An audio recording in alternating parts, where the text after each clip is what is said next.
જળવાયુ પરિવર્તનની અસર ગુજરાત સહિત સમગ્ર દેશમાં જોવા મળી રહી છે, જેના કારણે સતત થઈ રહેલા કમોસમી માવઠાએ ખેડૂતોની ચિંતામાં વધારો કર્યો છે. ખાસ કરીને દક્ષિણ ગુજરાતમાં ભારે નુકસાન થવાની ભીતિ સેવાઈ રહી છે. સૌથી વધુ અસર કેરીના પાક પર જોવા મળી રહી છે. ભારે પવનના કારણે આંબા પરથી મરવા ખરી પડતા ખેડૂતોને ભારે આર્થિક નુકસાન વેઠવાનો વારો આવ્યો છે. આ વર્ષે સારા પાકની આશા સેવી રહેલા ખેડૂતો માટે આ કુદરતી કોપ ભારે પીડાદાયક સાબિત થયો છે. હાલમાં ઘઉં અને ચણાની કાપણીની સિઝન ચાલી રહી છે, ત્યારે જ કમોસમી વરસાદે તૈયાર પાકને નુકસાન થવાની ભીતિ ઊભી કરી છે. જો વરસાદ ચાલુ રહેશે તો તૈયાર પાક ખેતરોમાં જ બરબાદ થઈ જવાનો ભય છે. હવામાન વિભાગના જણાવ્યા અનુસાર હજુ પણ 1-2 દિવસ સુધી માવઠાની અસર રહેવાની શક્યતા છે, જે ખેડૂતો માટે ચિંતાનો વિષય બની રહ્યો છે. ખેડૂતોએ વહીવટીતંત્રને આ સંકટના સમયમાં યોગ્ય વળતર અને રાહત પૂરી પાડવાની માંગ કરી છે. કૃષિ નિષ્ણાંતોના મતે જળવાયુ પરિવર્તનના આ પડકારને પહોંચી વળવા ખેડૂતોને આધુનિક ખેતી પદ્ધતિઓ અને વૈકલ્પિક પાકો અંગે માર્ગદર્શન આપવાની જરૂર છે.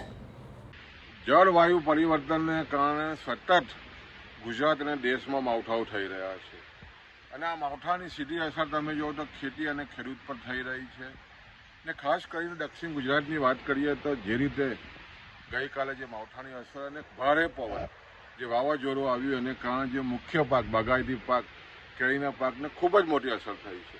ખાસ કરીને મરવા જે છે તે ખૂબ જ મોટા પ્રમાણમાં ખરી ગયા છે અને ખેડૂતોને ભારે નુકસાન થયું છે.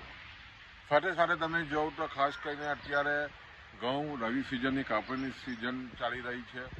ઘઉં કાપણી થઈ રહ્યા છે, સાથે સાથે ચણાની પણ મોટા પાયે કાપણી થઈ રહી છે. અને એવા સમયે જે રીતે માવઠું થયું છે એને કારણે ખેડૂતોમાં ભારે ચિંતા પેઠી છે, અને ખાસ કરીને ખૂબ જ મોટું નુકસાન આ જે રીતે માવઠું થયું છે એને કારણે થયું છે. અને સતત જે રીતે તમે જોવો તો સતત હવે જે રીતે માવઠાઓ થઈ રહ્યા છે ઉનાળામાં, એને કારણે ખેડૂતોને ખૂબ જ કપરી સ્થિતિ થઈ છે. ત્યારે સ્વાભાવિક છે ખેડૂતોમાં ભારે ચિંતા છે.